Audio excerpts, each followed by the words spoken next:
School के विद्यार्थियों को जो चैप्टर हम पढ़ाने जा रहे हैं वो है द्विघात समीकरण। द्विघात समीकरण का मानक रूप ax² plus bx plus c बराबर 0 होता है, अर्थात x की अधिकतम घातें 2 होती हैं। ऐसा बहुपद जिसमें x की अधिकतम घात 2 हो तो द्विघात समीकरण कहलाता है। यहाँ पर या एक दूसरी पहचान है कि x² का जो काफिसेंट है a, यहाँ पर a दिया हुआ है, ये 0 नहीं होना चाहिए। यदि ये 0 हो जाएगा अर्थात ये पूरा टर्म 0 हो जाएगा, यानी x² का टर्म ही 0 हो जाएगा, तो द्विघात कहाँ से होगा? तो x का टर्म बचेगा तो एक घात होगा समीकरण। तो अर्थात x² का पद होना आवश्यक है द्विघात समीकरण के लिए। तो द्विघात कोई भी समीकरण दिया होगा द्विघात समीकरण, तो उसकी तुलना इस द्विघात समीकरण के मानक समीकरण से कर देंगे, वो है ax² bx प्लस c बराबर 0। इसी समीकरण से तुलना करके कोई भी क्वेश्चन के विविध कर यदि निकालने हैं d बराबर b² माइनस 4ac, तो विविध कर में तुलना करके a और b और c के जो मान ज्ञात होंगे वो d के सूत्र में रखेंगे, जिससे विविध कर ज्ञात हो जाएगा। यदि समीकरण के मूल ज्ञात करने हैं, प्रकृति ज्ञात करनी है, तो b² माइनस 4ac में a b c के सभी के मान रखेंगे।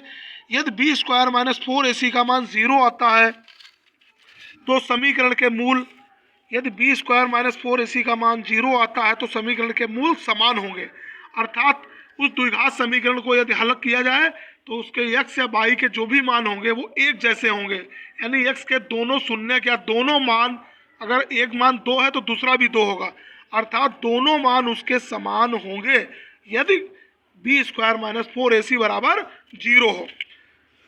थर्ड इसका सूत्र है b² माइनस 4ac का मान 0 से ज़्यादा है, अर्थात b² माइनस 4ac में सभी में a b c के मान डालने पर यदि उसका मान 0 से अधिक यानी धनात्मक आ रहा है, धनात्मक संख्याओं में आ रहा है, तो समीकरण के मूल या दिए गए समीकरण के मूल वास्तविक और भिन्न भिन्न होंगे। वास्तविक संख्याएं होंगी और अलग अलग प्रकार के, एक मान लिया 2 है तो दूसरा 3 है, यानी भिन्न भिन्न मान होंगे। और ऊपर वाले समीकरण में यदि b² माइनस 4ac 0 आ जाता था तो मूल एक जैसे होते थे। अगला नंबर है यदि b² माइनस 4ac का मान 0 से कम आता है तो मूल काल्पनिक हो जाएंगे, अर्थात इसका मान माइनस में आ रहा है, b² माइनस 4ac का मान 0 से कम अर्थात माइनस में आता है तो मूल काल्पनिक होंगे। अगला एक सूत्र है द्विघात समीकरण में प्रयोग होने वाले ये सभी बहुत महत्वपूर्ण सूत्र हैं।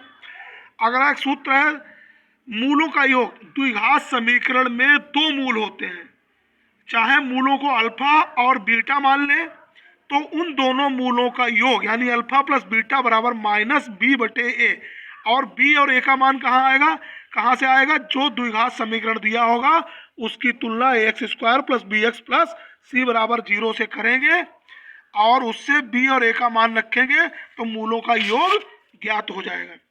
इसी प्रकार अगला 6 नंबर सूत्र है मूलों का गुणनफल, यानी मूल हमने अल्फा और बीटा माने थे तो मूलों का गुणनफल अल्फा इंटू बीटा बराबर c/a, अर्थात c अचर पद, a x² का गुणांक।